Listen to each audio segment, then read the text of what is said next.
the Mavericks are a team that's going to be active. We've heard from Brian Windhorst of ESPN that the Mavericks are one of the most active teams on the phones ahead of the trade deadline. Could they be in line for some defensive wing help? Tim, I'll start with you here. Who is this year's PJ Washington, if that's something that the Mavericks need to engage in prior to the trade deadline?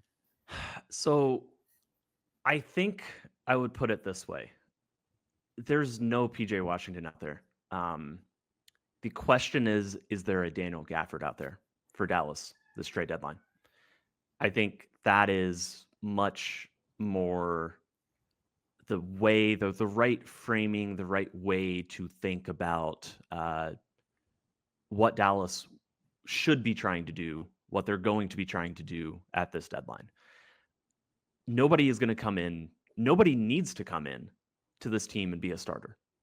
I think that there's ways that you can make this team a little bit better, but realistically and pragmatically, you have 5 starters. You have 5 starters that you trust and you really like out there. There's a few other players that have been, like if Dallas, like Markkanen isn't getting traded, can't be traded this season. Nor does Dallas have the ability to go get him. Like, of course, you'd love a player like that in here. You could slide PJ down to the 3. That'd be an awesome team. But none of that stuff's realistic. So I think what you're looking at is players, and some of the common names that have come up are Larry Nance, who had surgery to his broken finger on his shooting hand. So that's kind of up in the air. But Larry Nance is at least an interesting name. But let's, Chris Boucher, Isaiah Stewart, Jonathan Isaac. These are a few of the names as me and Bobby were talking pre-show that kind of came up. So what do you think of any of those names? Do any of those names make sense, or what's your overall perspective, Bobby? And then we'll kind of start talking about specific players. I kind of like. I would be open to trading for Isaac. He's obviously suffered an enormous number of injuries and has missed a whole lot of time. I consider him to be a similar kind of player to Maxey, and that he can play 4 or 5, switch a lot. He's really, really good on defense. He's coming off the bench for this team, but he's locked into a 4-year, like $70 million contract after this year. Granted, there's a whole lot of non-guarantees and stipulations in that based on number of games played and everything. But I also don't think Orlando would trade him right now. They're having one of their best seasons ever, and their whole team is hurt too, so I don't know why they would.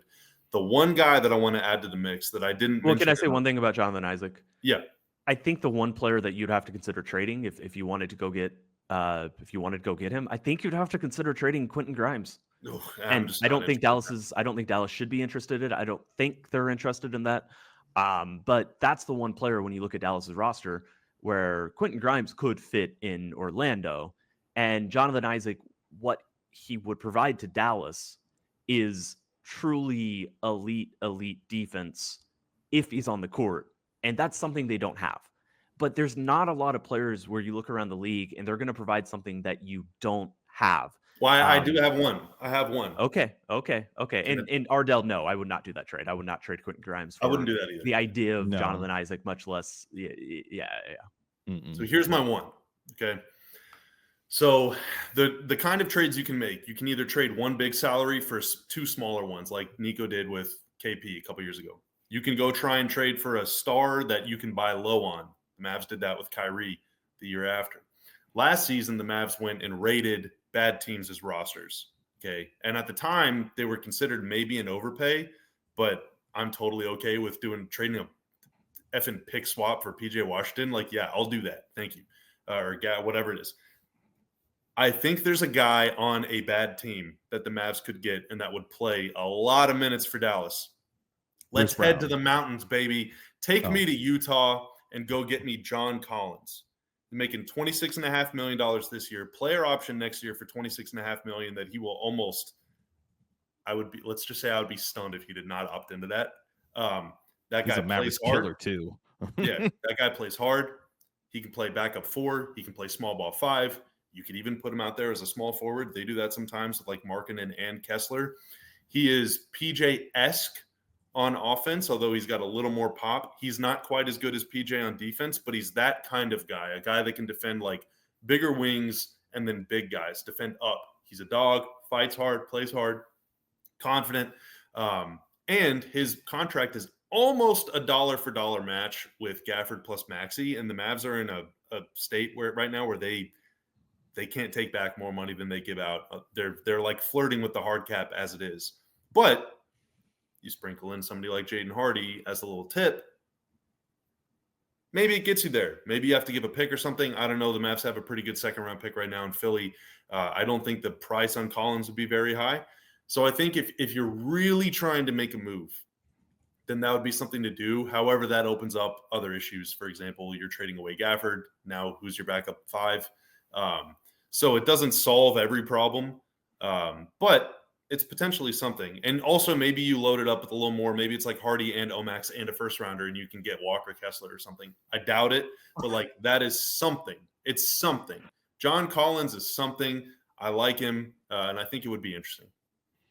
It would be interesting to see him in a Mavericks uniform, honestly, given how well he's played against the Mavericks for all these years.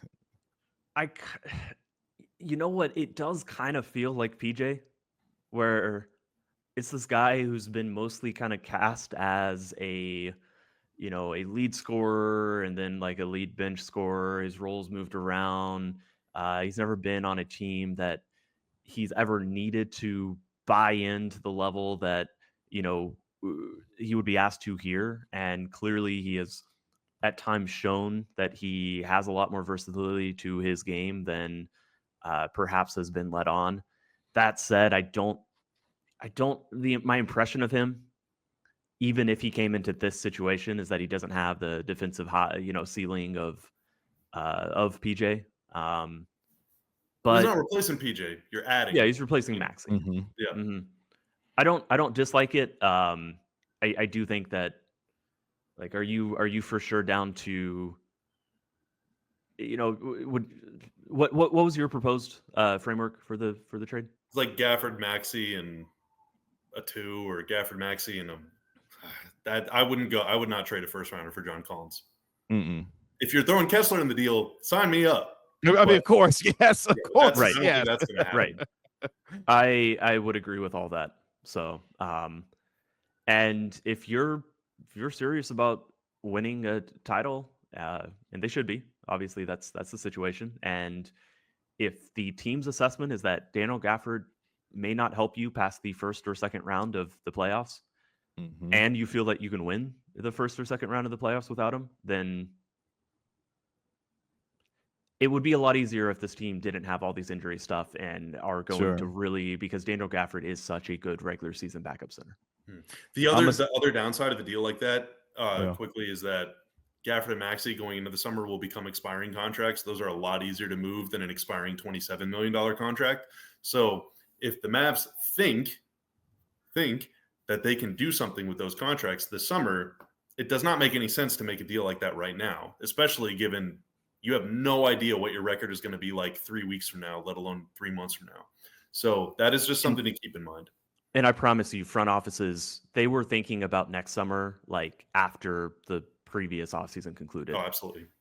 This is they literally, I've had chats about this with front office people. They do kind of like war games, and they'll have like 10 people in there or 12 people in there, and each person will get assigned like 3 different teams, and they'll have to like put themselves in that team's mindset. And they say, okay, well, we have, if our season goes like this, we're probably looking to do this at this date. And, they try to buttress that with as much intel and info as they can. But they also just try to put themselves in their mindset. And then, the actual decision makers kind of rationalize, okay, so if this team is in this situation and we're trying to do this. So yeah, it's so much work. Like there's so much working ahead that never gets realized because, if you're imagining a team, if you're thinking out what a team's going to do, if their season goes bad, their season goes middling, and their season goes well, like as soon as their season goes one of those ways, you just throw out all the work that you did for, those 2 other paths. But this is something Dallas is absolutely thinking about. As we finish up real quick, I just want to throw this out there because don't throw rocks at me at the chat. Don't throw rocks at me, gentlemen. But the Mavs have to have the opportunity to do the funniest thing. which is trade for Kyle Kuzma from the Washington Wizards. After all the last year or so of what's happened between the timelines not aligning for him and this team, Kyle Kuzma could bring some real value to this team. And depending on, look, if you're Dallas, why not call Washington's bluff and see what happens with Kyle Kuzma? Why not? I'm gonna be that guy today and just see what happens if you make the call and see what happens. I don't think he's very good. I mean, but that situation also is so bad. But like, yeah, exactly. I do wonder what a change of scenery would do for him, and he has won a championship and been part of a championship team. So I do wonder what a change of scenery would do for him, like it did for PJ Washington in terms of a change of scenery, what it did for him and being motivated to play for a team that was actually contending for something, maybe. But hey, I'll be the contrarian for today. I don't know. I think I would rather have Collins than Kuzma, and they make similar money. But Washington's situation is just like outright hopeless.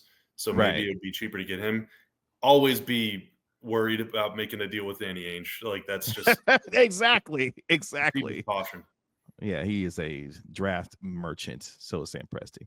Chat's mentioning Isaiah Stewart. I don't think he's really too much of an upgrade, but can move his feet a little bit. You know, definitely a 4 and very willing to shoot threes, even if they're not going to go in too much more often than Maxi's.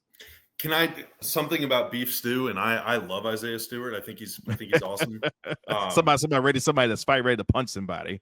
Well, yeah, and that's what I was going to say. So former Mavs coach Rick Carlisle once said they can't all be milk drinkers, right? And by that he means like you need to have like a little edge. But they also can't all not be milk drinkers. And if you trade for Isaiah Stewart, that could be an extremely volatile team.